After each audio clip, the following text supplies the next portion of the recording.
Thank you very much, all of you, for joining today's virtual forum organized by IHS Markit and Pirum. There has been a lot ongoing on this new SFTR regulation. It's been now more than 3 years in the making, with some delays. But now the go live is upon us. So I'm Fabian Romero, working on the business development of SFTR at IHS Markit. I will briefly explain a bit where we come from, what we've done so far before give the hand to our panelists. So we have some very good panelists on board with us today. So IHS Markit and Pirum. So why did we get involved with SFTR? So we built on the very good experience of Pirum. They've been working for the last 17 years in the post-trade within the SFTR space. IHS Markit, we built that on the base of our market securities finance data set. We already have today more than 600 clients using our MSF data in the space of securities finance, with up to 24 trillion of lendable inventory, more than 14 plus years of history, and as you can see, very impressive database of various instruments. So that helps us to create some benchmarking, measure performance, do some risk analytics on all of this data. We also offer some indemnity valuation, compliance report, and all of this is available on your most well-known platforms such as Bloomberg, FactSet, Thomson Reuters, and so on. So that's what we built upon to be able to extend to this existing client base in the SFT space and extend that beyond to new clients. So as of today, we have 160 clients using the various possibilities of our SFTR solution. And we have started testing the data coming from these various clients since March. So we've launched our U8 environment in September last year. We've launched our production environment as of March this year. And we have now some result to present to you on this testing environment. To do that, I'll give the hand now to my colleague, Kuefeng Dufonetram. So Kuefeng, do you want to introduce yourself, please? Hi everyone, I'm QP Dufonet. I work in regulatory affairs and SFTR. I'm going to present you some testing results quickly. These testing results come from our platform. So as Fabian mentioned, we have more than 100 clients. There are 82 which are for July go live. Out of those 82, as of 31 May, 35 organizations were in our pre-production environment. So we have a pre-production environment open since 7 April, and we have a UAT environment. There is a big uptake very recently because we now have 40 organizations on the platform. So 7 Asian lenders and 35 banks for July go live. We also have some Buyside clients already testing for October. 85% of the volume come from banks, 15% from Asian lender. Most of the feed that we receive in our pre-production environment are trade. So we have a pre-production environment open since 7 of April, which allow us to do end-to-end testing to TR reporting. We are connected to DTCC, UnaVista, and Registr. Registr and UAT. So we have 54.8 million records processed since 1st of April for 2 months, but 80% of the volume came from the 10th of May. So there is a real uptake, and people are moving into from UAT to production. So there are, from our testing statistics, there are 4 main remarks I would make. All right. So half of our participants are reporting participants, i.e. users for the ISO schema reporting to the TR. Half of them are using us more just for UTI sharing and dissemination and pre-reconciliation. So our pre-matching pairing statistics show that we have 31% of the records that are paired. So i.e. We have the UTI paired for the trace of the collateral. I've refreshed the query yesterday evening and we have like 35%, but it's more or less like that in UAT and in prod. So 28% unpaired and 41% never pairable, which means that the other party is either out of SFTR scope or is not on our solution. Out of the 31% that are paired, our statistics are consistent across UAT and pre-production, shows consistent recurrent break on the on execution timestamp, quantity or nominal amount, trading venue for securities lending, master agreement type, especially for repo, and value date, termination date, validity collateral use, and collateral basket identifier. So those that are in reds in this graphic are for phase 1, and participants really focus on phase 1 reconciliation breaks. It also shows some underlying problems. So that's the first thing I want to outline, that most of the participants really focus on the UTI pairing and sharing. The second slide, please, for those who use us for reporting or for the ISO schema. We have a success rate of 80% in pre-production with 2.6 million reports sent since 2 months, versus 68% in UAT. Results are very different across asset class, but quite successful for more, securities lending, and the issue on repo, which has, I think, a 50% ACK rate, is due to collateral. Let's go to the top NACs now.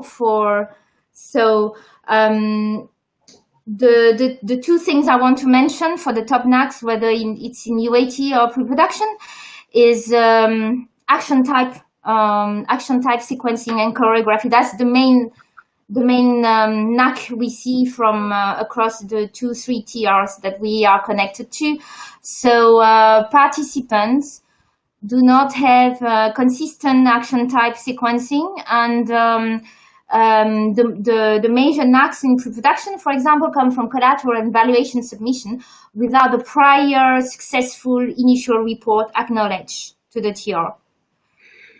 In UAT, in the second slide, etc., you can see also that there are inconsistency in the action type sequencing, even date being after the maturity date, termination date, or a newt being reported several times, or subsequent life cycle events being sent, whereas the newt hasn't been corrected, basically. The second thing I want to point out is about the missing conditionality rules and the mess up about price currency missing for anything that in the ISO schema is in amount, like collateral market value or market value. This is a big confusion because the validation rules state that it's optional, so participant can also put nothing. And there's a lot of NACs all over the place, and missing clearing information, missing fields as well. Then the second thing I want to mention is the inconsistency versus glyph, because we also check the status validity of the LEI, LEI of the other counterparty, or LEI of the LEI of the issuer versus glyph, and the status of the LEI has to be valid also, and this is causing also one of the major NACs in prod or in UAT. Where we provide technology and to investment firms to help them with their transaction reporting around the globe. So I'm excited about today's panel, and I believe it's going to be set up to provide a lot of value to attendees today, as long as our tech stays up. So along with me today are a number of panelists that are very much experienced across all aspects of SFTR. I just want to remind everybody before we start the panel, if anyone has any questions, they could put it in the question pane, and Fabian and QP will be gathering those at the end of the today's event. So start things off, I want to let everyone introduce themselves. So we'll start with Adrian. Hi, thank you, Ron. Just to check, you can hear me okay, yes? Yes, I do. Oh, excellent. So I'm Adrian Dale. I'm the Head of Regulation and Market Practice at ISLA, the Security Lending Association. Just a quick introduction about what we've been doing. To meet members' requests, we set up a dedicated SFTR team. There's a considerable amount of output in terms of documentation and tools to assist with SFTR. Some of the key deliverables that we've been looking to deliver, obviously, are best practice through market member consensus in both the main group and in subgroups. Subgroups doing things like corporate actions, which obviously will benefit not just SFTR, but the general use and standards that people want to work to. Alignment with other associations has been very important, so working with other trade associations to make sure that our standards are the same as theirs and don't aligned. We've also created modelling tools to come up with bespoke reporting templates for SFTR, and then perhaps we'll talk a little later about the minimum data sharing standard that we use for UTI and things like that. I do want to make a quick point. The output, all of our output is available obviously on our web pages. We've got a newly launched handbook as well, which gives you specific SFTR functionality, so you can look at individual fields, and the FAQs as well. We've got well over 100 of them on there. Some of those questions have more than just, one question actually encapsulates several points, so it's an extremely rich amount of information. And just to sort of tail off, we also run what we call it a super group. It's about 14 trade associations like ALFI and BVI, RMA, EVIA, so there's alignment across all the different associations in terms of advocacy and sticking points. All of that stuff can be found anyway on the ISLA website, ISLA.co.uk. Thanks, Ron. Thanks. Mark, up to you. Yeah, hi, can you hear me? Yes, we do. Okay, great. So I'll just try and keep it brief. So Mark Stedman, I'm the European head of product at DTC for the Global Trade Repository. Obviously, SFTR has been a big part of my life over the last couple of years. So, Nikolai Arnaudov from ESMA, the European Securities and Markets Authority, basically leading the work on SFTR, both in terms of policy and preparation of the SFTR implementation and reporting stuff. We'll start the panel. As mentioned, if anyone has questions, please just put them in. So let's start from, one of the advantages for the buy side is with SFTR is it allows the allows the sell side to kind of cut their teeth to prepare for SFTR before the buy side falls into it. So taking into account all the preparations that's been done on the sell side, maybe Adrian, if you can give us like a little bit of a perspective on what you've seen and that's worked better than expected and what's actually gone worse than expected and why. Sure. Actually, I think of it in terms of rather than better than expected, I'll say what's gone well. And one of the things, it's been a theme all the way through the past few years, people have been in articles as well all over the place, is collaboration. I mean, the collaboration has been fantastic in terms of working groups and the vendor association, regulatory, national authority, working groups and the collaboration, and it sort of opened up the industry, people talking about things that they weren't before. The other thing, there's some other key points that we should look at, which is the standardization, which is what maybe it wasn't the main intention, but it is creating a standard. If we look at old issues, for instance, partial closing of a loan, where some people used to have a delta and just reduce it a little bit, and some people used to close and reopen it. All of a sudden, we've got this standard of there's one way of doing a partial close, so basically this regulator addressing some deep-rooted inefficiencies that were in the system, and they're being regulation. I mean, there's some low-hanging fruit there, like contract compare. Fantastic improvement in settlement efficiency, which of course will benefit CSDR and they're going to come out. And then more generally, they are leading the industry's aggrandization in terms of data, and that will become sort of a leading focal point for more firms forward as we start to look at the future roadmap, especially if we look at what's going on in the EU and the fintech roadmap for the next few years. So very, very important, some very good points. Okay. I want to kind of continue on that, Nikolai. So Adrian mentioned a good point about the collaboration and the feedback. And I know at ESMA, the feedback that you receive, especially on all the consultations, is an important part. How is that? How much do you take the feedback into your considerations when you're finalizing the details for SFTR? Well, SFTR had, if we can say so, two very much separated processes on our side, at least at ESMA. The first one was very far back in 2017 when we delivered the technical standards to the European Commission, and where we ran 2 rounds of public consultation in order to, of course, establish the relevant rules for reporting.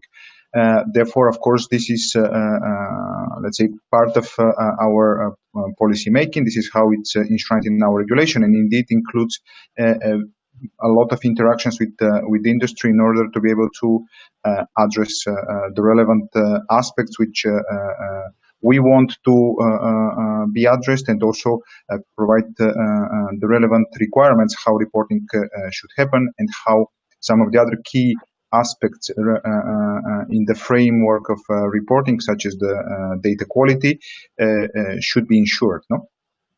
This first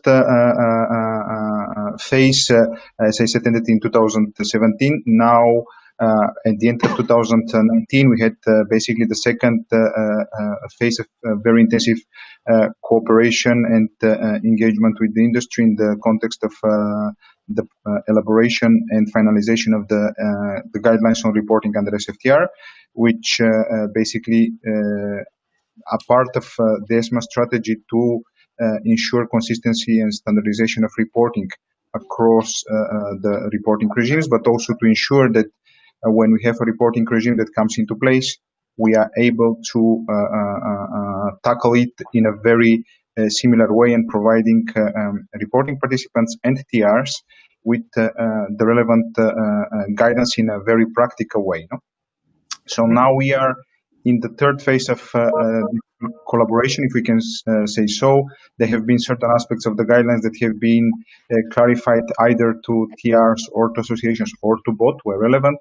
And of course now, as you know, there are 4 trade repositories that have been registered, which is already published on our, it's published on our website. They were registered more than a month ago.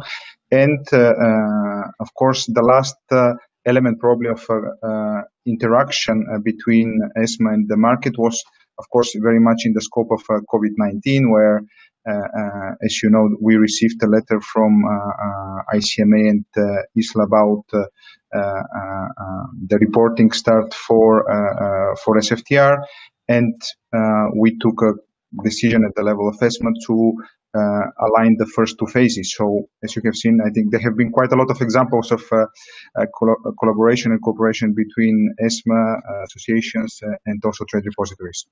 Mm-hmm. Okay, that's great. Mark, taking back to you and the trade repository kind of point of view, how has it gone in terms of your experience in terms of getting people, especially a lot of them are probably familiar with working with EMIR and MiFID, and now with the new regulation that they've had to comply with? Yeah, so I mean, it's interesting. It's a new, and I've said this a few times. It's not just dealing with one industry. You're dealing with multiple industries, being repo, stock lending, margin lending, etc. So a bit different from derivatives. I think, just following on from certainly from what Adrian said there with regards to that, and I think there has to be a good kudos needs to be given to ICMA and ISLA they have really stepped forward, provided best standard practices, which I think is needed. I've always maintained and said that the best practices should be driven through the industry bodies, not the trade repositories obviously play a major part in that, but a trade repository can't set its own best standard practices because there are multiple trade repositories, and obviously you can't have multiple best practices set by trade repositories because they could be different and then obviously impact your reconciliation. So we always feed our information, our feedback and our expertise back into those groups. So I think that's been a real positive for me throughout this through the whole process. I think the early UAT and pre-prod for us as well has been a really good. I think the delay helped certainly with the pre-production in providing more time there, and I think that is we go into this into the release date with a huge amount of confidence, having obviously had those environments open for some period of time now.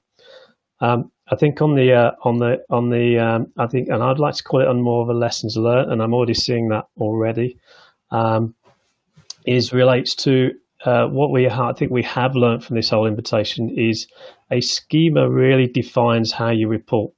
It isn't just a kind of just a basic kind of formatting. It really can define how you report, and I think having the schema very late in the day finalized was not optimal for the industry. The delays obviously helped that now somewhat, but I think had we been in an April go live date, that would have been, I think, problematic.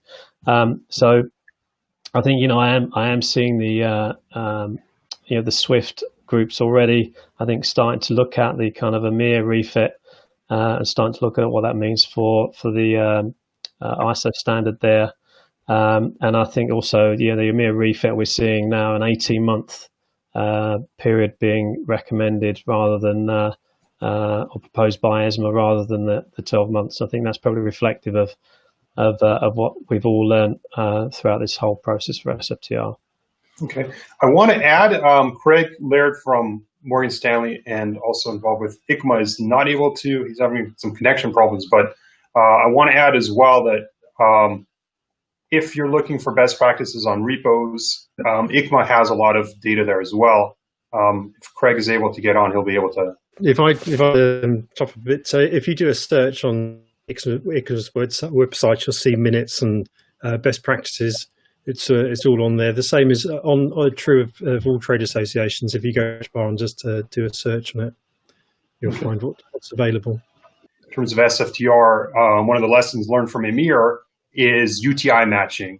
It's there's been talk of maybe only about 40% matching rates for EMIR, and it's one of the concerns that the same thing will happen with SFTR, being that it's a dual-sided regulation. So I was wondering, Adrian, if you in terms of like the buy side, that's viewing in today, what's your advice in terms of how to make this as smooth as possible, kind of reduce the UTI breaks that are going to occur with SFTR? What are the options available, I guess, and what's the best way to do this? I've actually been banging on this one for quite a bit because, as you may know, I used to work at IHS Markit as well. I think one of the first things we always start off talking about is counterparty communication. So who's doing what, and being very clear of an outreach to begin with before we can start looking at SFTRs. Who's going to do? So who's sending the UTI to who? And once you understand that, is it going to be under the ESMA waterfall and to bilaterally agree? Who's this communication point where it needs to be done has to be solved. A lot of that depends on the type of relationship you have. So the relationship you have with your party, are they your sole counsel and everything's going to flow through them? Is there an agent lender that you have that's going to be distributing the data? Is there there's an enormous different combination just in terms of the relationship, and then that gets magnified by the type of operating model. where is your data and how do you expose that to someone? That's the key thing to get anything matched at all. How do you get the data out in the correct way? So there are a few different options you could go. Obviously, bearing in mind the forum we're on today, then you've got IHS and Pirum giving you a medium, a method attributing data that you can UTI at the point the UTI on it. The two pretty much match the transaction through their services, and of course you've got services that the trade repositories offer as well. If you don't have that, our minimum lists. So there are some people who are going, independently, to the trade repository, and there's a minimum list of fields, data fields that you could share with your counterpart. It's a responsibility for you to give something to your counterpart. For instance, a UTI. That list actually exists on the website and on the ICMA website. It's the same one. We did it. We worked on it together. It's in an XML format, but it's in a very full sort of spread way of communicating a minimum list to each other. There are Swift options as well that were discussed. I think they came up with the press publications a month or two ago, where you can embed some data in a Swift message as well. Or you could have a bespoke management. But you see, all of these all hinge around the communication that you have, figuring out what your operation is and how you're going to get that data. After that, then you get your matching or pairing. All right. On that note, Nikolai, I wonder if you can give some feedback in terms of ESMA, how you will be looking at UTI break issues in terms of like the first 6 months of SFTR is going to be a little bit of leniency, or is there anything that the industry should know going ahead of how they should be preparing in terms of having 100% working in the beginning, or is there a little bit kind of like a give up that you guys are providing? Well, I think it's indeed it's a good point. What is going to happen in the beginning? I think first of all we need to see the quality of the data that is coming through the system. I definitely very much appreciate the work that was done by the major associations, also by the TRs, because I think that especially for the TRs, they have a lot of experience already implementing CAMIR. But for instance, ICMA and ISLA didn't participate, for instance, that much in EMIR, even neither on MIFIR. So for them, it was, let's say, a new one, and indeed they have done quite an important job also in outreaching the different market participants, which of course ESMA as authority cannot individually reach. So that's something absolutely positive, and I think that they have been quite the effort that has been put by associations, trade repositories, and of course the reporting parties should show in a better quality of the data than the one that we had in the beginning of EMIR. We, as I said before, we need to look at the data. Reconciliation is, as you know, one of the essential elements of quality, ensuring quality of the data in a dual-sided reporting regime. Therefore, for us, indeed, it's going to be one of the first key elements and first key processes to be looked at when SFT starts, and then on the basis, of course, of other priorities and other items, the prioritization of supervisory actions would be decided among authorities. But what can be expected, of course, is that authorities are going to be having, as usual, first their job in assessing what are the problems, prioritizing them. All right. No, I appreciate that feedback. Maybe just moving on to Mark. In terms of like from the eyes of the trading repository, I know taking a look at your UAT data, is there any specific NACs that you're seeing that are continuing to take place that buy-side firms should kind of keep in mind that these are problem areas, that these have been problem areas for the sell side that they should have fixed before they start reporting? Yeah, I think the first thing to note is most of our clients have been through our simulator, and I would definitely encourage the buy side to do the same. What a simulator will do will basically tell you and give you early visibility on your kind of what I class stateless acts and NACs, which are your basic schema, formatting, etc., and some of your validations, which where everything is provided on the message. So a lot of our clients went through that, and I think that has reaped dividends. I've definitely seen a higher ACK rate in UAT and pre-prod than in previous jurisdictions we've rolled out.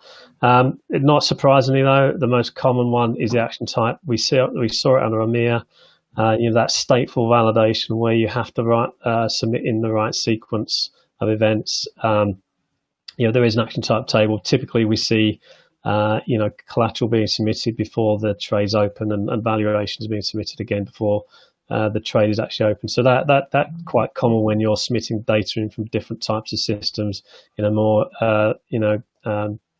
disparate architecture rather than a kind of consolidated going through report. But we do see a lot of those, and they're the most common ones, and also timestamp validation. So for example, your value date needs to be kind of after your execution timestamps, those sort of things. So that's typically the higher NAC rate we're seeing. We are seeing a good ACK rate on a lot of the other validations of the schema, and like I say, I think that is reflective of the tools we've been able to provide through to our clients. And again, I would encourage the buy side to do the same. Go through that process, because it will accelerate and help your testing at a latter date, which is when it probably becomes more critical.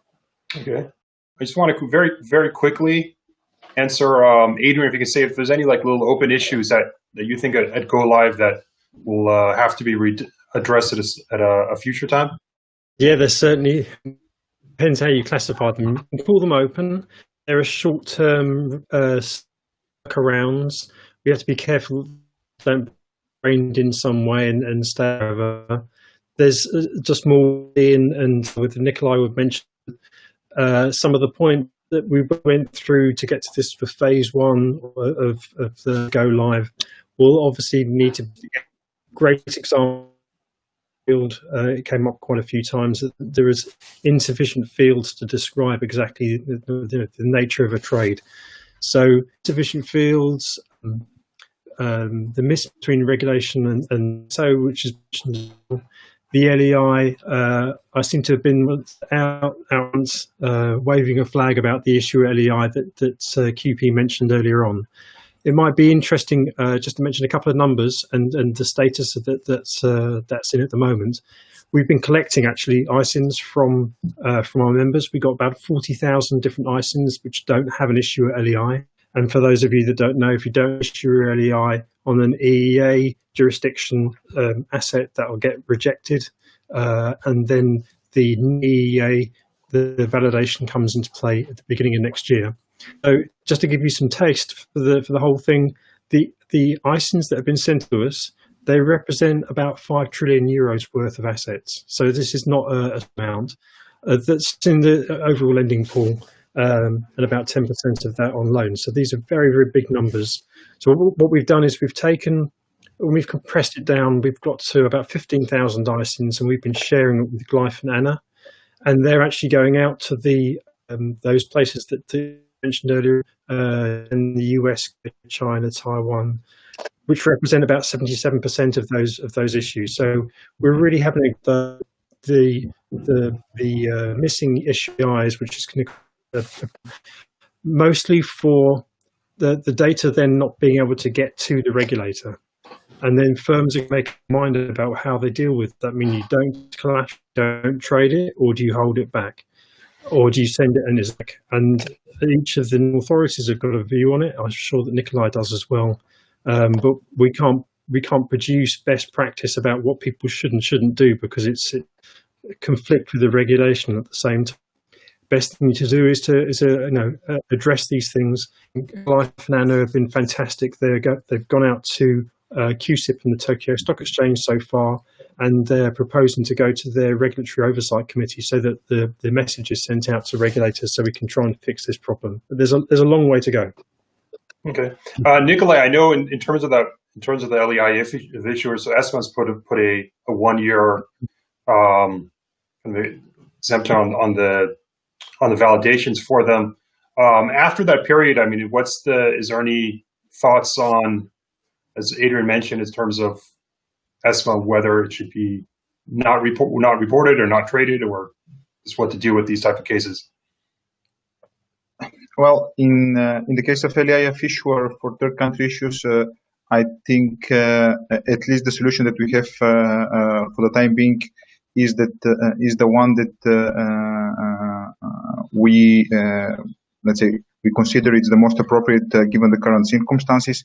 Also having in mind that there are a lot of entities which are covered by the SFTR reporting obligation and which might not have any type of leverage or suasion towards the issuer. That's what we understand is the most, let's say, the relevant solution for the time being. It's going to be the same as with any other data quality and reporting matter. We would need to see what is the quality of the data that is being reported, and then proceed with the relevant solution. For instance, under MiFID, the third country issuer FLEI no action, if we can call it, or relief or reporting relief, was not extended. So we would simply need to assess the quality of the data and also see whether, of course, there have been any increase in the outreach and improvement of the quality of the data, because at the end, the reason to have this information is, as it was mentioned previously, to provide the better quality and more substantive information to the regulatory authority. That's why we had this data field in the table. No.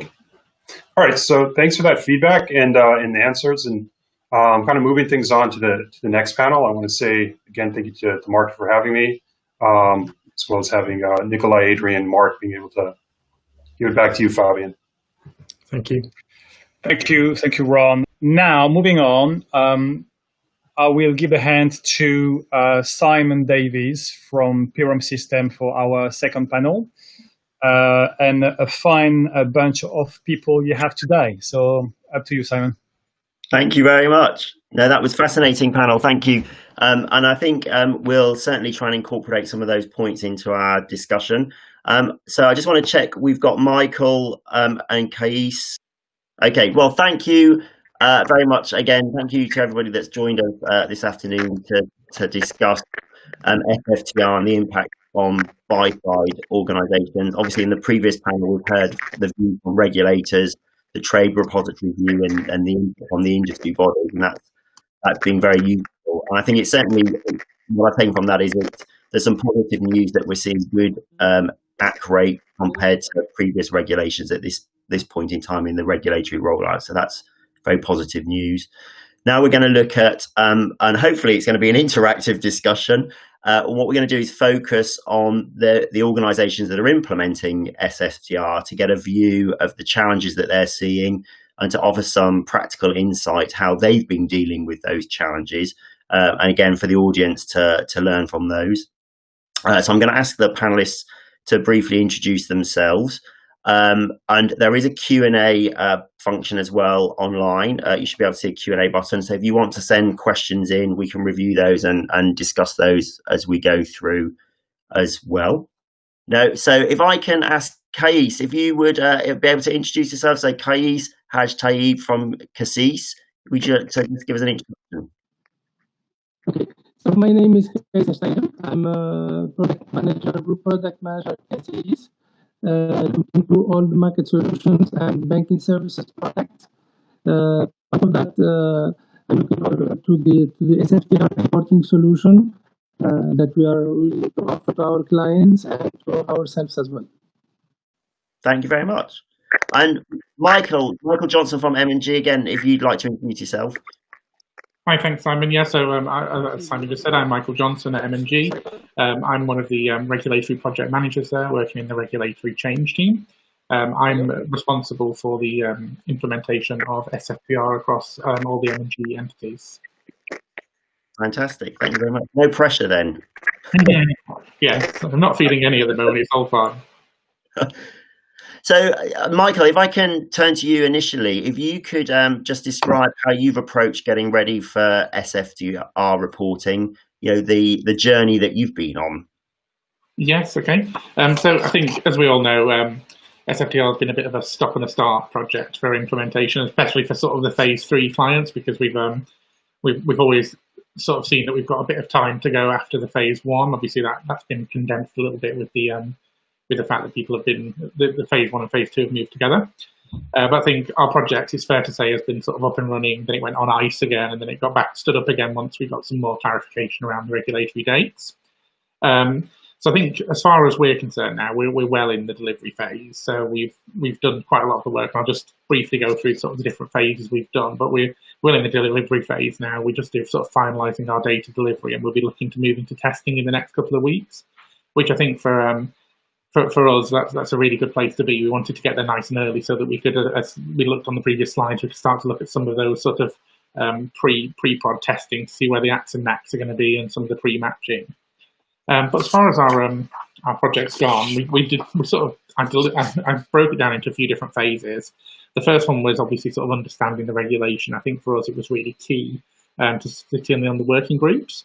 So to make sure that we were really involved in the industry working groups nice and early, we've been sort of on all of those for I think a couple of years, well, a year at least, and that's the ICMA and the ISLAM ones. I think they're best practice guides. We've obviously been involved in all the discussions that built them up, but we're using those as our basis for our reporting. I think they're a really great resource.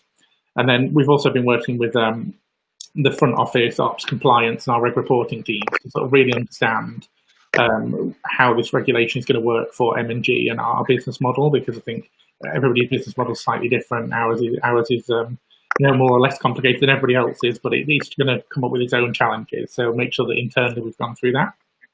So once we understood what we were looking at, the next stage was agreeing the operating model. There's obviously different ways we can go around this. There's the internal build, there's vendor solutions, there's delegated reporting. So the way we looked at it was align with our existing practices, make sure that it was lined up against other regulations, the reporting regs, and then the existing business processes. Because in my mind, we couldn't really work on any of the other stuff until we knew exactly what we were trying to deliver to. So once we'd agreed our model, which is a sort of a vendor-assisted model, was the way we decided to go, we were then able to work out exactly what data we needed and how we were going to build. Which takes on to the third and probably the most complicated step, which is the data sourcing. And I think we might go into a bit more detail on this later, but I think once we understood our solution, it was to make sure we had the sort of right data available, make sure we had the things, because I think this reg's it's got a heavy data aspect to it. And my view in this is that we wanted to really identify any gaps early so we could start to fill them. So we started the data piece quite early. And we agreed the data model with the vendors. So you can't get your vendors involved enough, because I think with those guys, if you're using the vendor solution, they've seen all sorts of things already. So it's really helpful to get their view. That's true. Yeah, exactly. And then the next stage will be testing. As I said, that's where we're heading to next. So I think we want to test early, find where our major breaks are, because there are going to be some, and see what we can resolve early, so that when we actually go live, we've not got that same sort of issue where we're just suddenly finding our breaks. Yeah, I think a really interesting piece that we've also done, which is sort of been sort of the undercurrent of the whole project so far, which is the counterparty outreach. So really making sure that we're understanding what our counterparts are doing, because I think what we said, the UTI exchange, for example, you've got to come up with an agreement or follow the waterfall. But even following the waterfall, you have to agree that you're going to follow the waterfall, or you don't know who's doing what. And making sure that our solutions are all going to match with each other's, and where we're not having sort of an easy UTI exchange, and agreeing exactly how that's going to happen. So that's ongoing, and it will continue to be ongoing. And I think also another thing is just to spot in your business model if there's anything unusual. So if you do some sort of slightly different practice, so it's not a bog standard stock loan, it's not a bog standard repo, then it's worth having a look at that and making sure that that counterparty understands, and you can agree how you're going to book and what sort of things you need to do on that. And then obviously the next phase is go live after that. So hopefully we'll get there after our testing. Absolutely fantastic. Thank you for that. So it sounds very much like, you've done a huge amount of preparation, analysis, a lot of root cause analysis particularly around data and those unusual use cases. And I think that's really stood you in good stead in terms of your preparation and getting to that point where you can start testing probably relatively early compared to some of your peers. Yeah, I agree, and I think it's key to us to get that. We wanted to get in testing as early as we can because I think we understand we've been through this however many times with all the different reporting regs. We understand that there's going to be lots of breaks, there's going to be lots of issues. So the earlier we can find them to see if we can start to resolve them, the better. Yeah, so it sounds like you've taken advantage of some additional time as this has been rolled out as well over the years now. And I think you mentioned exactly.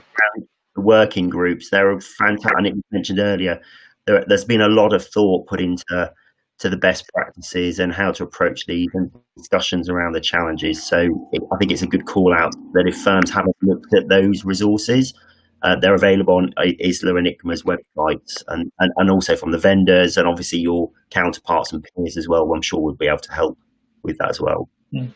Thank you. So Thais, from Thais' perspective, how have you been preparing? Because obviously you've got your prop business, but also you're supporting clients with their implementation and as well. How have you been preparing? Yeah, basically the project starts 1.5 years right now. We were working on it since 2018. There's a lot of people that were on the project since the beginning. And this was really following some lesson learned from EMIR reporting, as we were also offering this kind of service for EMIR. And the preparation is more and more, let's say, expanding because as we are approaching the deadlines. So basically, we decided a year ago to. Or something like that to offer the service for not only for our only for our business but also for our clients as third parties. As asset servicer, we are working on outsourcing some middle office services from our clients, basically from Buyside's client that they don't want or they cannot do it by themselves. So basically, we can offer this service to them, and we decided to include the SFTR reporting as a service for those clients. Our solution is the same that will be applied for ourselves as a bank as well, because we are offering some securities lending programs and other trading programs for us and for our clients, and we can report for them as a counterpart or for them as a third party with another company.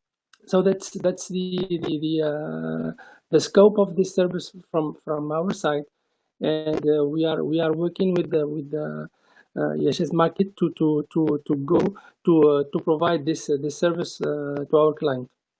So I was going to say, this is a very different model to that of M&G's. There's a principal business and also client support business at Cassis, and obviously they're leveraging their implementation of their reporting requirements to also help their clients and offer that as a service as well. So that's an interesting take on the SFTR reporting model. So maybe we just drill down into some of the challenges that firms are seeing from a reporting perspective. Michael, in terms of, you mentioned the similar regulations that you've got experience of implementing. So EMIR is the most obvious regulation. Yeah, in terms of comparisons to that, how have you seen SFTR in terms of its challenges and how you've dealt with that? Yeah, so I think as far as the other regs are concerned, we've obviously been leveraging our knowledge of EMIR, but I think with this one you have to accept that it is different. It's not the same, and where people keep saying it's sort of EMIR for SFTs, you've got to understand that there are some big differences. But I think we have had lots of issues with EMIR, and as I said, the things we got burned with the first time around, we're trying to resolve this time. So when we sort of probably went into testing a bit late with EMIR, or later than we realised that we probably needed, we're trying to bring that forward for SFTR. So we're using this sort of lessons learned from implementations previously to bring it forward. I think this. I think here as well, there's a bit more to have your open dialogue with your counterparts. I think because of the different booking models, everything's sort of a bit different. The market just isn't quite as quite as regulated or isn't necessarily quite as standardized as it was for EMEA. I think with these ones, you've really got to sort of be having those conversations with your counterparties where there is complexity in your model, because there is definitely the room that you're doing something slightly different, or you're looking at it in a different way than your counterparty. You do that and you're just going to break every time. So I think you've got to really think about those matching breaks before you're even sort of getting anywhere near your data. You've got to be thinking about your business model. And I think the other thing that we've really noticed, again from EMEA, is just making sure your data's there. So really dive into it and make sure you've got it around, because sometimes it's just not as available as you think it might be or think it should be. And I think you've got to work out where you're going to source it from. So there's all sorts of different challenges there that we've had, and I think everybody will have different ones. And I think it's just really important to understand your business, your booking model, and you have that dialogue. Yeah. No, understood. I mean, and moving on specifically, if we drill down into some of the issues, I mean, data, you mentioned that in your introduction and just there, you know, and this is, I think we're seeing this as a challenge across the industry. Firms are really grappling around, you know, missing data, the data quality. What sort of issues have you seen that, and you've learned from that again could be useful for the audience? Yeah, so I think you're right. Data. I keep mentioning data because I think the data challenge here should not be underestimated. Yeah. It's I can't remember the numbers now because we're working off slightly different ones depending on which tables we're using and not using. But I think there's 140 odd fields that need to go into this, and actually there's some more when you have to think about what say IHS Markits need for their solution, and then some of the TR fields that you might need to put in. So we're talking a huge amount of fields, a huge amount of data. So we shouldn't be underestimating that. And we know from a start that some of the data isn't there. We know it doesn't exist, such as the issuer LEI thing that we've been talking about already. That Esma mentioned, we've obviously had some forbearance on that for the third countries, but not for EEA countries. So we know that some of it's not there to start with, so we're having to look at how much of an issue that is. I think another thing to do is just review each field line by line. It's a big, complicated task, but I think it's really important to make sure you actually understand what data you need. And when you've got those ambiguous fields, which there are some where I know this is a very prescriptive reg, but I think there are some fields which are still a bit ambiguous. The best practice is the best place to go to look for that. Start looking at where people are saying the best practice, what you should be using in there, because that's what everybody else is going to be using, or a significant portion of people are going to be using. I think if you've made assumptions on what data you have, you might need to just make sure that they actually work, because I think, especially when you look at static data, you might think your static data is all there, but when you actually look at it, it can be a bit stale. We've got, I'm sure everybody's in a similar boat, we've got master agreements out there with entities on that no longer exist, and that's still sat in our static data. So it's sort of making sure you're going through cleaning and refreshing it. But once you've done it once for the project implementation, you've got to have a process to keep that static fresh.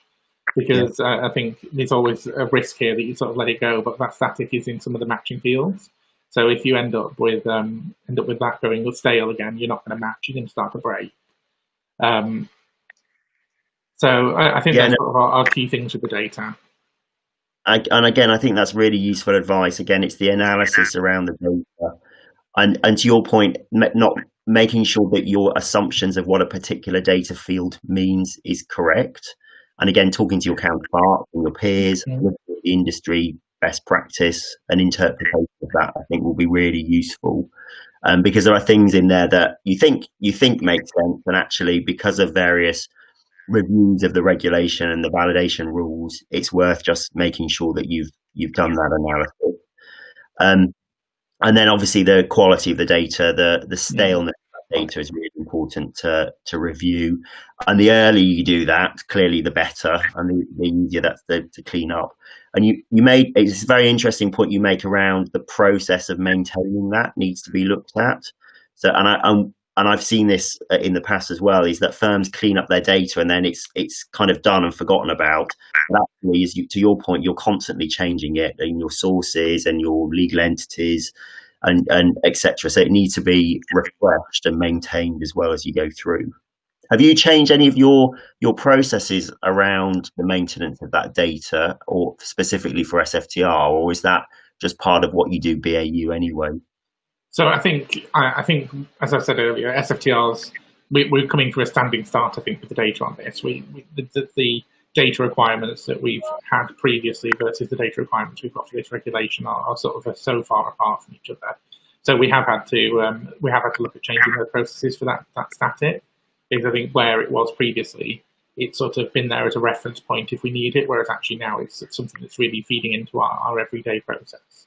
Yeah. So we're having to build some sort of maintenance around that to make sure it works and it doesn't go stale again. Yeah, no, thank you. Okay, now, and then the other thorny issue is UTIs. So have you, in terms of UTI generation and sharing, what's been your approach around that? So I think we've split our we've split our counterparties down into different groups. So I think because we're sort of using the vendor solution. So we're using the IHS Pirum solution, where the counterparties are on that solution for UTI exchange, then I think we're fairly relaxed at who does the UTI generation. We just come into an agreement with them because it's fairly easy. Where they're not on the where they're not on that system, and I think that it's a smaller number really of our counterparties, then we're sort of doing that individual outreach and just making sure we can come to an agreement, because some people's processes are easier than others for either us to absorb theirs or then to absorb ours. So it's again open dialogue and just understanding that. So that's why the counterparty outreach, I said we started ours probably even earlier than most of the industry. I think we started ours in about October time, so we didn't use the portal to start with. We went out separately, which was I think looking back, we could have left it a little bit longer. It would have been a bit easier than having thousands of emails backwards and forwards. But we got the same result in the end. But I think that getting to that UTI to understand what people are doing is important. Fantastic, and I think it's probably just worth spending just a little bit of time for the audience, that if they haven't looked at the UTI waterfall for who's responsible for generating and ultimately sharing and the UTIs.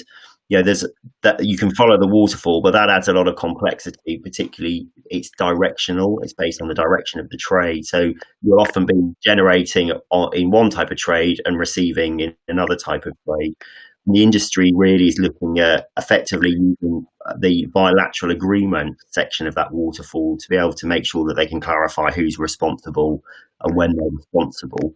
So, and as Michael mentioned, the outreach to your counterparts to get the understanding of who's going to do that and when they're going to do that, or even if you always expect your counterpart, and we have conversations with quite a few asset managers where they say, actually, we want our brokers to generate the UTI and give it to us. It's worth making sure that that's captured, and then you've got a mechanism to obviously be able to ingest that UTI. So that's definitely, I think, it's a data element of that people look at in terms of how to fill that UTI data in, but there's a huge amount of process and preparation that needs to go into getting there with that one. We're just talking about delegated reporting, and I was just asking Michael what the analysis they did around using delegated reporting services, and they've taken the choice of doing the reporting themselves, and just to get an idea of the thought behind that. So with our assignment, it was fairly simple thought, because I think as a firm we tend to do assisted reporting rather than delegated. So we either do it ourselves or we use vendors to assist. I think where we've done delegated in the past, we've decided it wasn't really the way we wanted to do it. Having sort of split model wasn't really sort of efficient for our operations teams and our reg reporting teams. So it was a fairly simple decision, I think, from our point of view. If we could find somebody to help us rather than us do it ourselves, then that's what we're going to do. Okay, no, understood. And Kane, you're obviously offering delegated reporting to your clients. What sort of things do they need to consider when they're looking at delegated reporting? Yeah, basically we could see the same thing from our client as well. They are considering, a lot of them are considering delegating the reporting to third parties. Basically, Buyside usually don't have all the wouldn't be interested to invest on all the platforms and all the solution that requires not only technical solution but also people expertise to develop all this reporting, the new reporting actually. So basically, when you look to delegation for reporting, you need to look also that the delegation wouldn't be only for to delegate the reporting itself. You should look at this as a delegation of some other task related to middle office on these activities for repo or for sec lendings.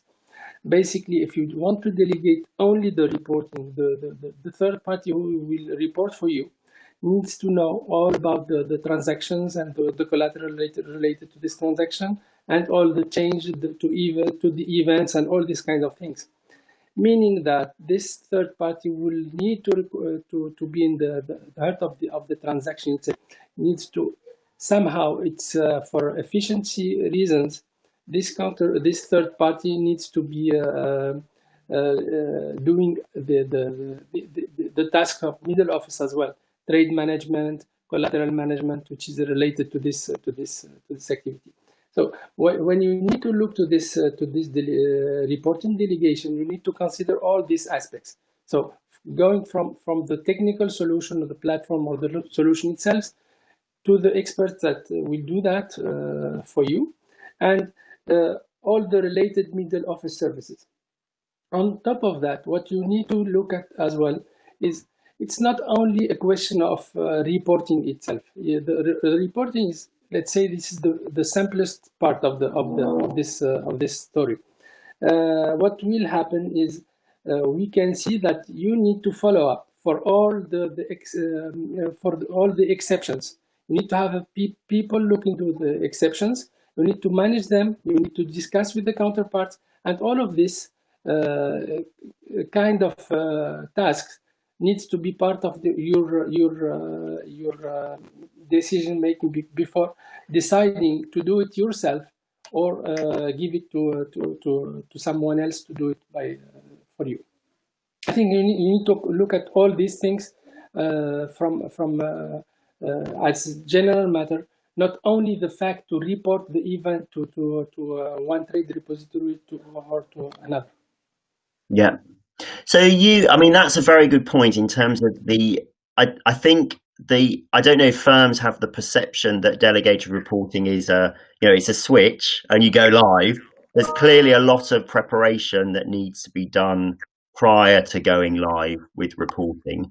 Are you seeing clients coming to you now with 4 months before go live in October, or are they pretty much in progress with arranging these services? Yeah, we see many clients right now coming to see us for this delegation. Basically, we see two things. We see some pressure to clients, to buy-side clients that not in the wave of July right now, but they are under pressure from their counterparts who needs to report from July. So for this transitional situation, we have some pressure from clients that are not obliged to report right now, but they are somehow under pressure from their counterpart to give all the UTIs and all some kind of information, basic information for the counterpart to be able to report. And these are the first clients that are coming to us to see how to solve this situation, because they are not required to report right now. And then we can see many other clients who wants to have a centralized, let's say, function to report all of that, and to have one center point to see all the reporting that they are requested to do from their compliance, from their internal controls and things like that. And these also are starting to come to us to see how they can have the delegation and have the let's say the possibility to control all of that. So basically, these the two major clients that are looking to the delegation right now. And then we think that, let's say, half of the buy side will be requiring some delegation somehow. Yeah. So thank you very much. Now, in the interest of time, we're coming to the end of our section. So just to finally, from both of you, is there anything that the standout recommendation that firms should be doing right now? So, Michael. No, I'm here. Sorry. I think my recommendation would be just to sort of just really dig into that data. Yeah, fantastic. And Kais? Yeah, basically, what we should say at this moment, that it takes time to set up and to onboard all the clients on the systems. Don't wait until the end of September to be able to ask for the delegation or to do it by yourself. That doesn't work that way. You have all the chain, the reporting chain to be ready, and you will not be the only one that will require it to work. That's my advice is really to look at this. If you want to do it yourself, you should be in a position right now to be able to test or whatever. It's not in 2 months. It's very difficult to do it in 2 months. And if you want to delegate it again, you need to give some time to the setup to be done. It's not easy stuff, but requires a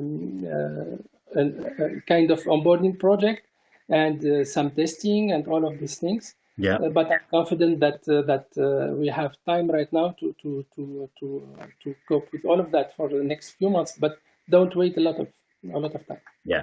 Thank you very much. Well, it's just time to wrap up now. We didn't have time to go through some of the questions coming in, but hopefully in the Q&A session we can cover off of those.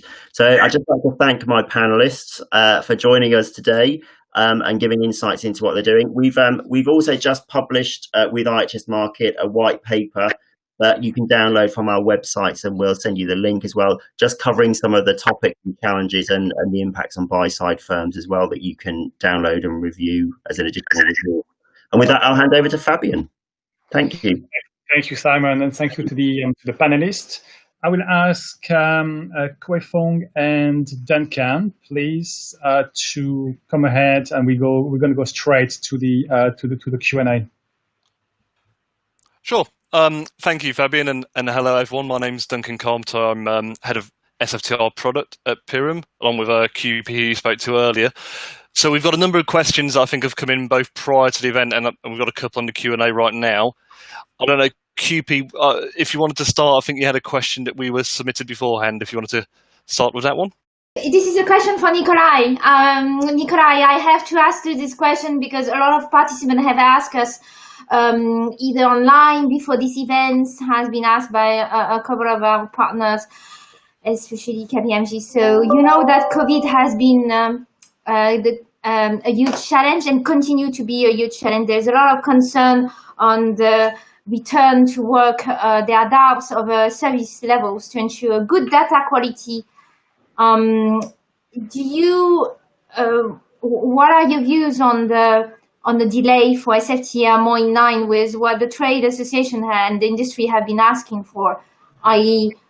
go live maybe more in October to have time to adjust, given some also late guidance on settlement fails or variation margin?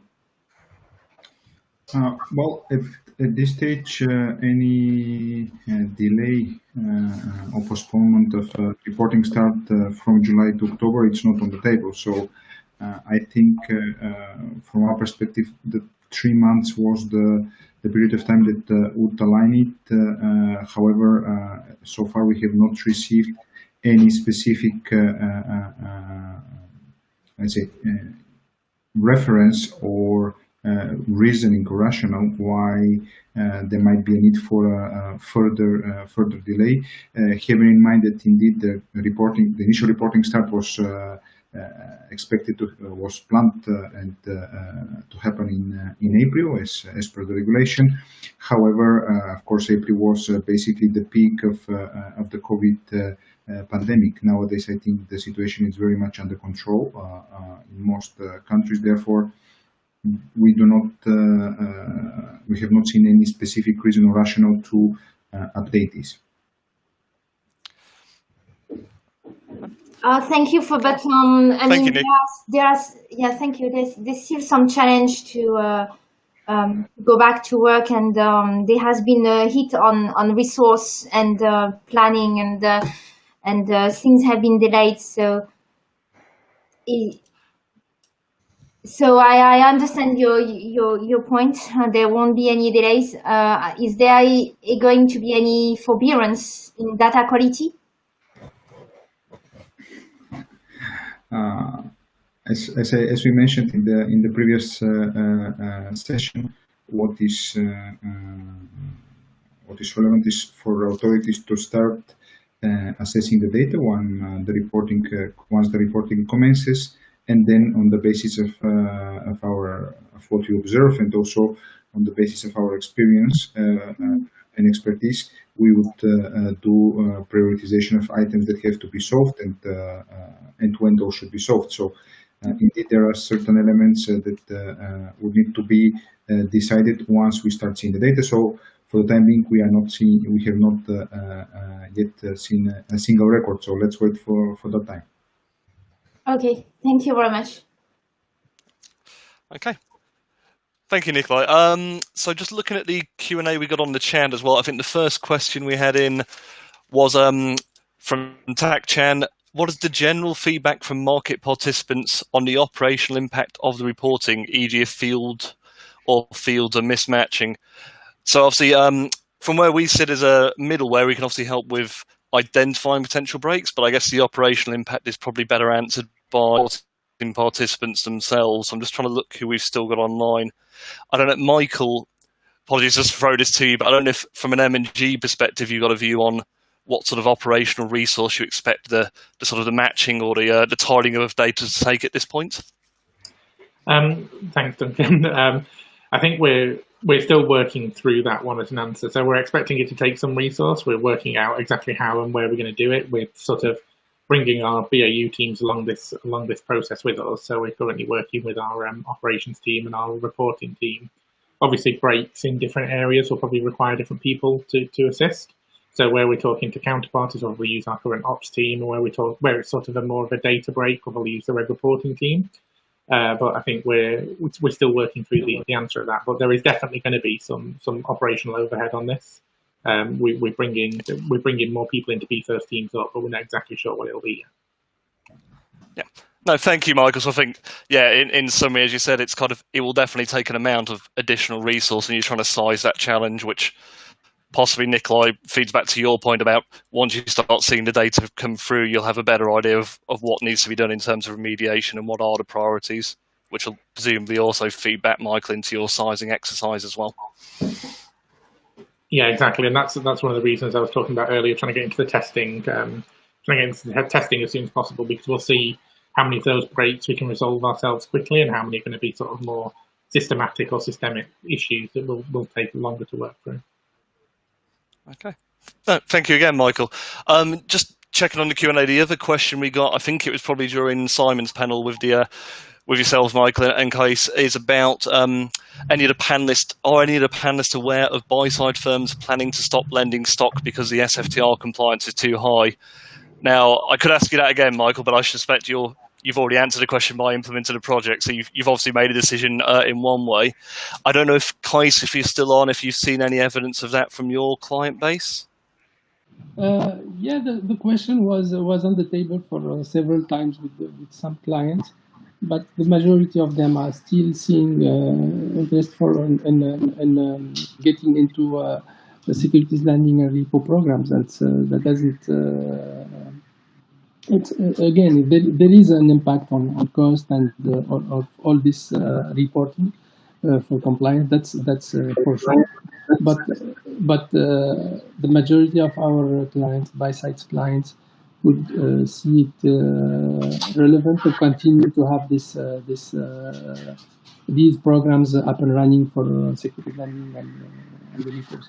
I don't see a lot of clients that will stop these activities unless these are really very, very non-core activities for them.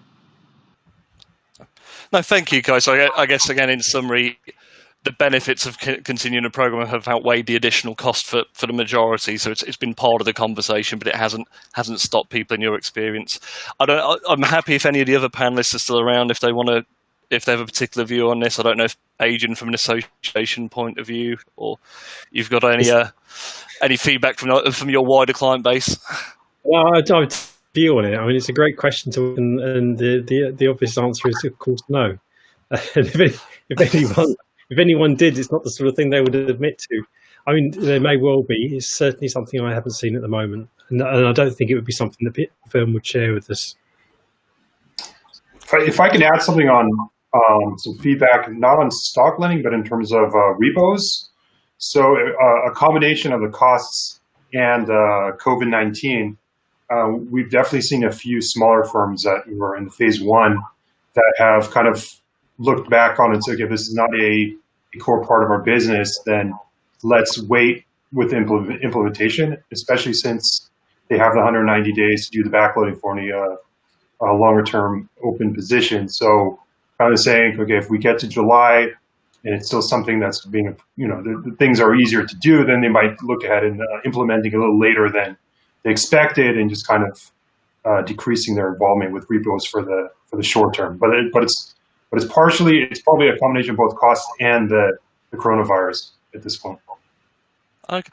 So interesting, Ron. So almost rather than a kind of binary yes/no, almost pausing the program over the implementation dates to sort of see how they are in terms of whether they're able to start reporting. So not necessarily saying we're stopping, but pausing it around a July date and sort of hanging on to their older repos, but not necessarily booking any new reportable repos in that immediate window. Is that correct? Exactly. At least for smaller firms with repos. Yeah. No, understood. Okay, fantastic. I think on the general chat, they were the only two questions. There was a third one about some materials, which Fabian and I assume will circulate around after the meeting to everyone. So QP, I think we had a couple more in that came in prior to the day. If you wanted to go through those. People who could not log in and send me one of the major challenges about UTI generation and dissemination, because before it's a dual reporting. Before talking about breaks, you need to have a UTI agreed and shared. And the lessons learned from EMEA has shown us that the creation and dissemination of the UTI is really a complex challenge. For SFTR, it's even worse. And it's always been a major concern, and the testing stats show that it's really at the core of the testing. What are your views around UTI when things do not go as expected, i.e. the right UTI by the generating party by T+1? How do you care for the implication of an unmatched UTI for the clients? Is there any room for a cross-vendor, initiatives?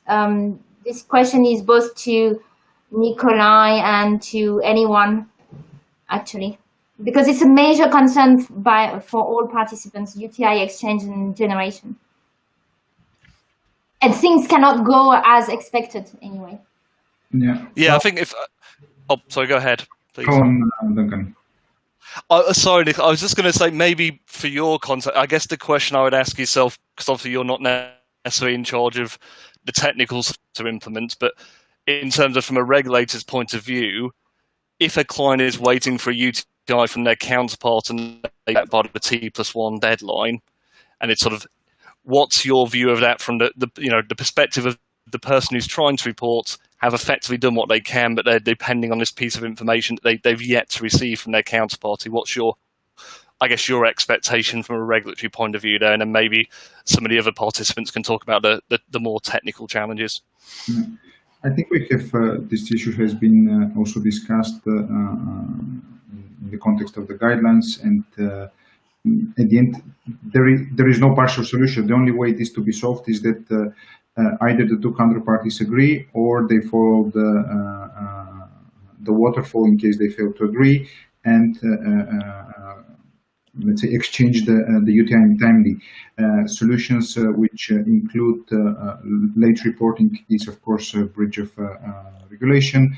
Dummy UTI, it's again not acceptable. Therefore, the only solution is the two counterparties, as in any dose-led reporting regime, is to be able to solve the issue beforehand. That's why I think it's important that a good attention it's given by the entities to ensure that they have in place for reporting start, and now we have had 3 more months, a system to ensure that this is communicated on a timely basis, so that the SFT can be reported also as per the regulatory timeline. Okay. So thank you, Nicholas. I guess, again, to summarise from my sort of understanding, really you would say the emphasis should be on fixing the problem and getting the right UTI across, rather than maybe some of the conversations which have been about sort of fallback UTIs or dummy UTIs in the absence of the right UTI being exchanged. So that would be where you're focusing. I remember that using UTIs, we have a quite let's say strict reporting logic.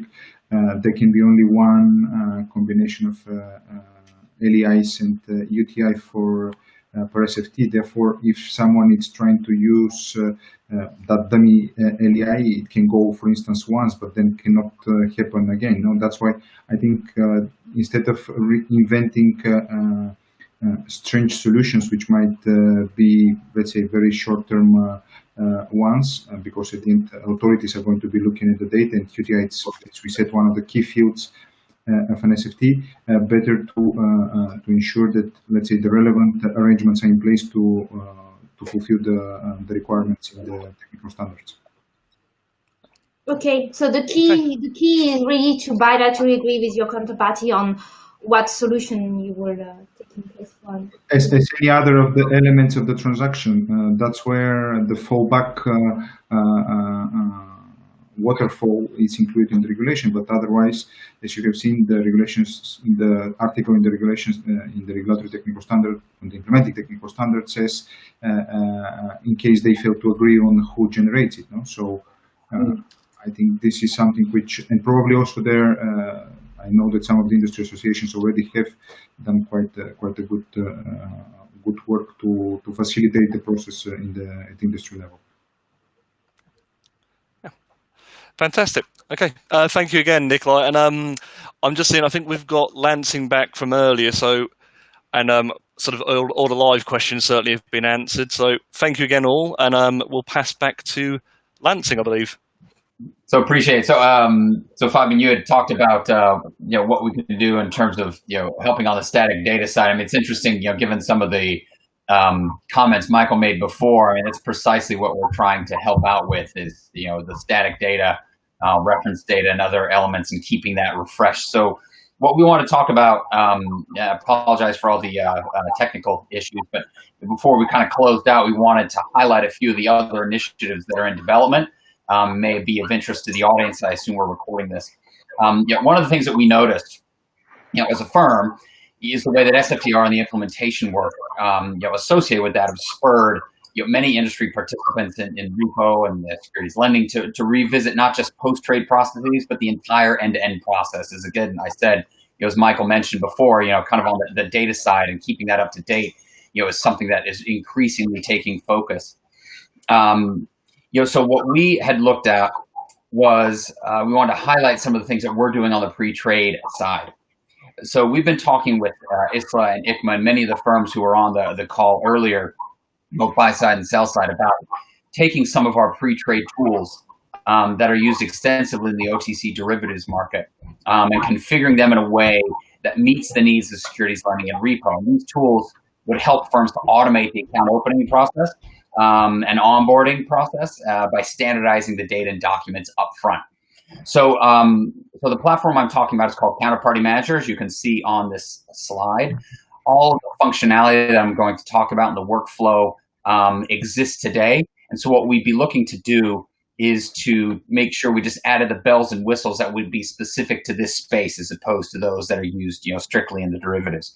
And so on step one, you have is for this custodian, on the securities lending side, or just the repo lender, providing a lender profile, the information up into our system that could then be this would include things like articles of incorporation, NAV statements, tax forms, etc. And then we at IHS Markit could perhaps supplement this with credit or benchmark information, about that profile, pulling that from our other data sets. Step 2 would then be, you have a borrower initiating a relationship via the Counterparty Manager platform. This would trigger, the need obviously for, a master agreement to be in place, either GMRA or a GMSLA, if one is not on file. This could be negotiated, redlined and executed online. So we have that functionality in our platform today. Not only would this allow transparency in the process, you could see, both parties could see where you are in the negotiation, but it would allow the final agreement, including the annex of funds, to be held as both a PDF and as data, that could be fed into downstream systems. So then at step 4, this would entail the lender or the custodian permissioning that lender profile to the borrower, who would then initiate their own due diligence as step 5. And any questions that they would have could be fed back through the system to the lender or the custodian to answer and provide supplemental details. Once this due diligence is complete, the borrower could tag the process as complete, hit approved, and the system would notify the lender or custodian that the onboarding process is complete. And any changes, and this is to Michael's point before, any changes to the lender profile or the credit information could automatically be flagged to the borrower so they could review that against their trading and risk policies. So we go to the next slide, and this is meant to be, for those instances where a master agreement is already on file, the process is slightly curtailed. Again, as before, you have, in step 1, you have to provide, the lender profile for a new lender, and then you would have the custodian adding that lender to the fund annex and the master agreement. And this can be done on our system. We have a process called request for amendment. And then at step 3, this new annex, along with the lender profile, would be permission to the borrower for their due diligence. And then step 4 again would entail the borrower accepting the updated annex, performing its due diligence on the new lender. And as before, when this is complete, the borrower could approve that new lender in the system and notify the custodian that the onboarding is complete. I mean, the overall effect of this is really, it's meant to be a transparent, standardized process that allows the firms to do their due diligence in a more accelerated fashion, and thus do more business because they can onboard customers more quickly, get master agreements in place more quickly. And what we plan to do is kick off some user groups in the next month or so. And we're keen to engage with anyone on this call to make sure we have the functionality necessary to tailor this service to the securities lending and repo market. So again, hope this was helpful, informative. Wasn't meant to be in-depth analysis, but there'll be more to see in this space. So stay tuned. Fabian, back to you, or if there are any questions. Thank you very much. That was very informative. Thank you for your time. We've reached now the end of our virtual event. I would like to thank you, all of you, for attending this event today. Apologies for the few technical issues we have encountered. I will make this video available for everybody to see it on the internet. Thank you very much. And with this, we're going to stop today's session. Thank you. Bye.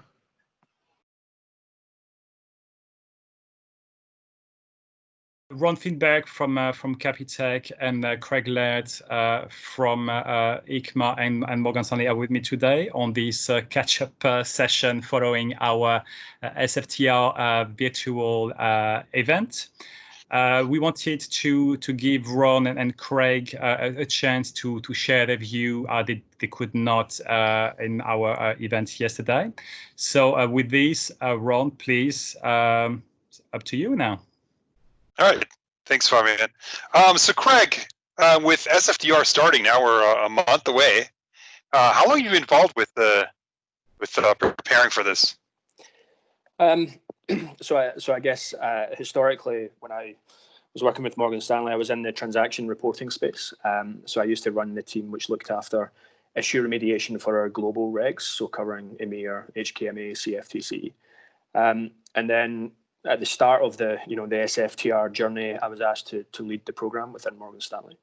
The reason for that is because I've got a bit of experience with the products, having previously worked within HSBC's prime finance business.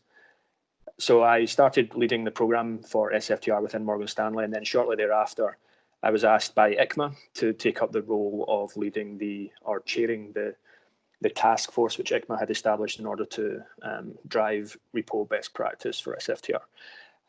So that was running for a while, and then I took an opportunity to move within Morgan Stanley away from transaction reporting and into the Bank Resource Management business unit, which is essentially the business unit which manages the firm's regulatory obligations in terms of capital and liquidity.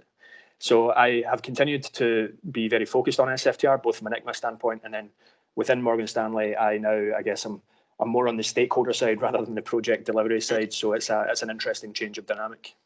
So I've noticed in terms of coming from also involved with transaction reporting and speaking to a number of people involved with it, that the biggest challenge for them is that a lot of the products involved with it are new to them. So someone may be very familiar with all sorts of different types of derivatives, but when it comes to repos, it's suddenly like this entire new language. And so it's interesting that you came from having that background, understanding the products along with transaction reporting. So bearing that in mind, in just the few years of preparation for this point, what do you see are like the lessons learned that you think are most important for the buy side at this point to kind of keep in mind when they're doing their filing preparations for the October date? Okay, so yeah, I mean that's quite a broad one. I guess I would concur with the initial assessment. I found myself, I guess, in a little bit of a niche position, having both the transaction reporting experience as well as understanding the product. And we've tended to find that, exactly as you've said, a lot of people understand transaction reporting very well. A lot of people understand the product very well, but it's a relatively small group who have sort of meshed both in terms of previous experience. But that being said, I think I think the industry has generally learned quite a lot of lessons from EMIR and from MiFID. Both of those were relatively challenging go-lives. I think in terms of best practices and things actually thinking about things that have gone well, right? So I think from an industry standpoint, the industry bodies were established very early. They were well represented and well attended by firms pretty much across the breadth of the street, not just banks, but representing or covering firms that work in the vendor space, firms that are in the trade repository space.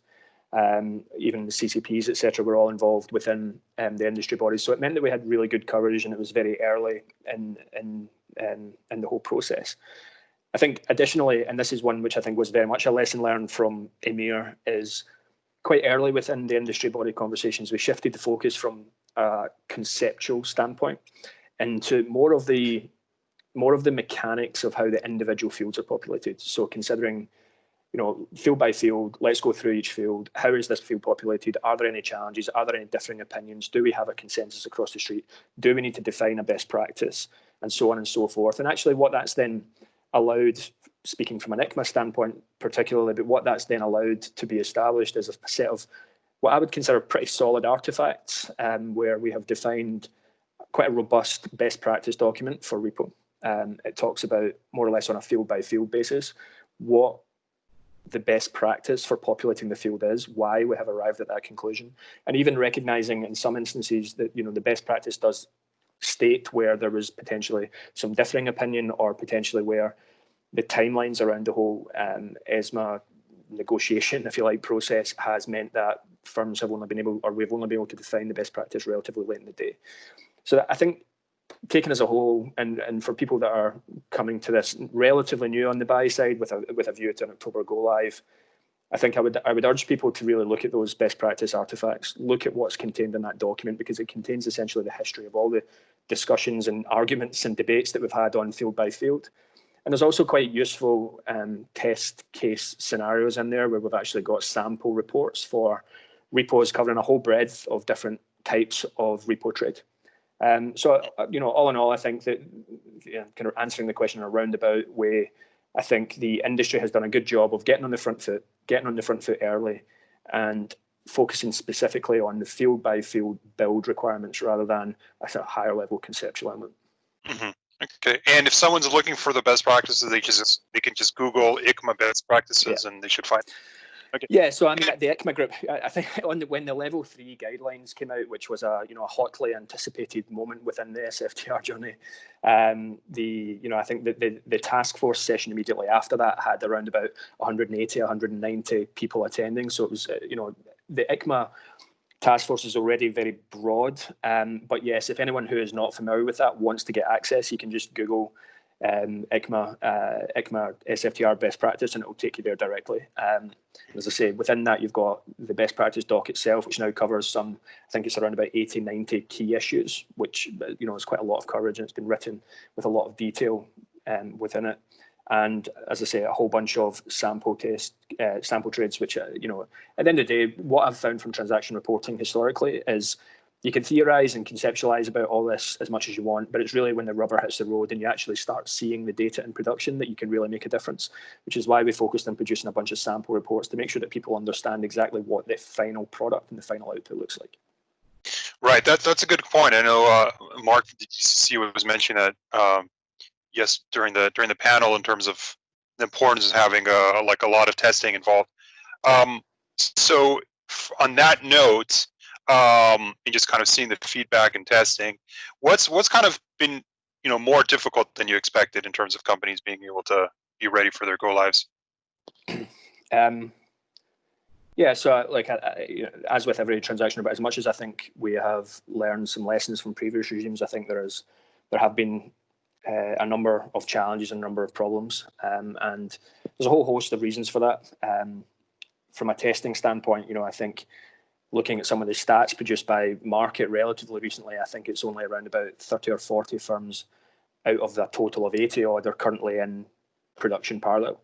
Now, given that technically the go live was meant to have been April, so we're a couple of months after April, and we're not yet at a stage when firms are in pre-prod, which is concerning, right? Because fundamentally, the product, as I say, the data that you produce in prod parallel is one of the best indicators for how successful you're going to be at go live. So that's a challenge, and what when we think about what has really underpinned that, there's no two ways, there's no getting around this. One of the key challenges here has been the timelines with which we have received a lot of the key guidance. If I think about the production of the level 3 document, which that came out in January, I think, and then there was subsequent clarifications received around the 18th or 19th of February. Now, if you consider that large-scale firms were building for an April go-live at that stage, the reality is when some of these guidelines came out and they were dealing with major components of the reg, right? These weren't just individual little fields that were, a minor change. These were fundamentals around, contractual actual or whatever, where it was a shift from what had been defined as best practice. Receiving that so late in the day has left us in a position where there was just insufficient time. Now, this sort of knock-on challenge of that is, as much as I think pretty much universally across the street, firms are going to be going into the go live with a sort of a risk acceptance, if you like, of the fact that they're still built as industry best practice and they're going to have to change per the latest guidelines as a sort of day 2 build. I think one of the knock-on challenge there is, firms are going to then be implementing this at a different timeline from one another, right? So someone who's got a relatively small and agile solution might well be able to deliver this in a month. Someone else might take 6 months to build this. And of course, when you're talking about relatively major building blocks of the reg, that introduces matching problems, right? So if I now within if I put my Morgan Stanley hat on, if we fix this in 3 months or 2 months, but our counterparty doesn't fix it for a year, then you're going to have major challenges in reconciling your data. So I think that fundamentally has been a problem. I think the other one, which, again, being relatively blunt around this is, SFTR is quite complex, but at its core, the repo and the stock loan product set are relatively simple, right? We have some pretty outdated and some pretty clunky software that drives a lot of the trading, but fundamentally the product is quite simple. And then when I think about that, I think SFTR has probably not helped itself in the sense that what is essentially a simple product set, the regulation still is relatively complex. Now, to define this, I'll kind of take a couple of examples. The first one, which is, people have probably heard me talking about this at ICMA ad nauseum, but the contractual actual discussion. We've been talking with ESMA for a long time about the fact that how the product works in terms of the trading systems, in terms of P&L, in terms of risk, and where we've ended up from a reg standpoint doesn't necessarily sit with that. Now, that would in itself is okay. We can build towards whether it's contractual or whether it's actual. That's okay. But then we've sort of layered on an extra layer of complexity, which is we have, if I take stock loan, you've got the intention is to treat partial returns as contractual and full returns as actual. So in one hand, for a partial return, you don't care about settlement, but for a full return, you do care about settlement. So it's almost like a layer of complexity on top of what, in my opinion, was generally necessary.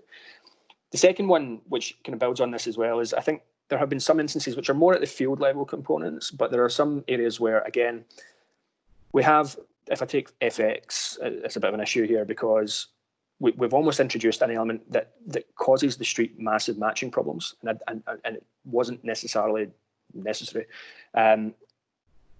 The stock loan product already has an existing matching and contract compare, which matches on currency. Generally, it will be on the traded currency, i.e. what currency the deal is struck in.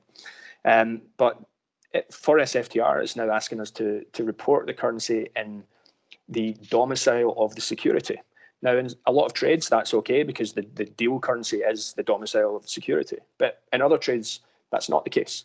And obviously, when you start introducing an FX component where you're expecting two counterparties to introduce an FX calc to match, the chances of a 100% reconciliation is quite small. And then another one in that case is, we have to convert calendar days to business days. So if I book a 323 extendable repo today, the market and the street treats a 323 extendable repo in calendar day terms, whereas we now have to match it to business days. And again, that sounds simple, and I understand why ESMA want that, and understand the shift to that, and understand why ESMA think that is straightforward.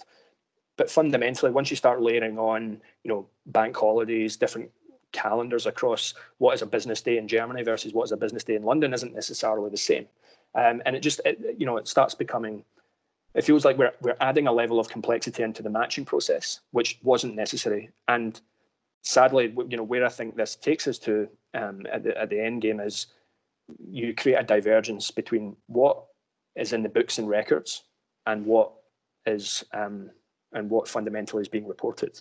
And that that's always from a transaction reporting. If I think back to when I was specifically in transaction reporting, that's absolutely the objective, is to make sure that what your transaction report aligns to your books and records. But if you're layering on things which divert from how the product is actually traded and how the product is treated contractually and legally, then fundamentally you create a divergence, which is not ideal. Okay. You mentioned just earlier now in terms of just matching problems that are expected to take place, and you mentioned, I like the example you said, like when companies are going to be fixing up, doing their post-live fixes, and then but one firm might be doing it and one might not, and that'll lead to some matching errors. What other areas do you think are going to be problematic after the go live? Well, the one that there's a lot I think where we, matching and working with your counterparty and figuring out what your resolution process is for addressing matching breaks is going to be something which I think every firm really needs to focus on. You need to make sure that your operating model is sharp, that you understand for these products how you're going to deal with the matching breaks, where that sits within your organization functionally. They're all key components. I think one which often gets a little bit understated in terms of the importance is the UTI. UTI matching sounds like a very simple thing, and to all intents and purposes, it really should be simple. But if I think about our journey from a Morgan Stanley standpoint, we are still to this day going out and trying to close out a tail of our clients where we need to sit down with them and understand exactly how we want to share UTIs. Now, one option is through the vendors. So I'm not, and by the way, this isn't a sales pitch for Markit, but one of the options is through the vendors, and that certainly streamlines it and takes away the variation within what is being requested. But even though that's the case, we're still seeing quite a number of ad hoc requests come in from clients where people are looking for exchange of UTI via Bloomberg, people are looking for exchange of UTI via email, people are looking for exchange of UTI via different types of file transfer. And that, the more disparate this becomes, the more difficult it is fundamentally to manage operationally. So I would, the regulation basically stipulates that fundamentally, once you've got rid of, or once you take into account that CCP trades as the responsibility of the CCP, venue trades as the responsibility of the venue, it then really comes down to the direction of the trade, unless you have a bilateral agreement. Now, the bilateral agreement component means that people are reaching out and trying to create sort of bespoke arrangements, which is fine, and it's up to each firm to make sure that you match it with your counterparties. But then one of the challenges you have is if you've not necessarily had engagement from a particular client, then it resolves to direction, and then you could end up being directionally you're the UTI consumer, but if you've not understood from the client yet how you're expected to consume, then it becomes a bit of a challenge, right? Where firms, and in that case, I suspect firms are going to have to put their own UTI on it, and then essentially potentially have to deal with that retrospectively if it comes to it. Mm-hmm. Okay. So thanks a lot, Craig, for your input, and Fabian, give it back to you. Sorry. Just before, one thing, and I don't know if the guys mentioned this yesterday, but on the LAI of issuer point, when you're talking about things that are still outstanding, and in terms of delegated reporting, I think there's a couple of key points here just for the buy side particularly, and I'll just touch on these before we wrap up. LAI of issuer is one which has been sort of haunting the SFTR regime ever since it started. We've made good progress. I think the numbers in terms of the EEA is reasonably good, and ESMA have granted forbearance in terms of EEA versus non-EEA for 12 months, which I'm sure most people are aware of. But I think it's really important that firms define, we are still going to get gaps, right? There are still going to be some products within collateral profiles, for instance, which don't have an LAI of issuer. So what do you do in those cases? From a Morgan Stanley standpoint, in the interest of transparency, our approach is going to be, if it's a security within a portfolio, like in a reuse report or in a margin loan, then we will suppress the security. If it's an individual security within a transaction, like a repo or stock loan, then we will essentially create an internal exception until we resolve the issue. So I think it's important that firms understand exactly what's required there. And then lastly, the other part that I think people need to be aware of if you're coming to this relatively fresh is the need to report collateral reuse. Collateral reuse is quite nuanced. It's new to transaction reporting. There's not really anything like it in any other transaction reporting regime, and it requires you to report how you are recycling securities through your plant and using within another SFT. That alone is quite complex, but for the buy-side clients who are listening, then one thing to be aware of is that if anyone is expecting brokers to do delegated reporting on their behalf, I think most brokers will be keen to help and will likely have some sort of offering.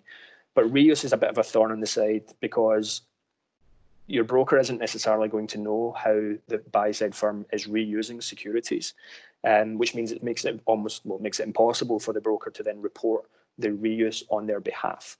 As I say, I think without going into too much more detail on that, because I could probably talk for ages on that, but the fundamental concept here is for people on the buy side, if you're considering that delegated reporting is going to be the answer, then just be mindful that there are some obstacles there, and to make sure that you engage your brokers earlier to understand how we solve it together. Okay, thanks a lot, Craig. That was very insightful. Craig, Ron, thank you very much for your time and for your sharing with us all your knowledge. It's been very, very much appreciated. Thanks a lot. No problem. Thank you.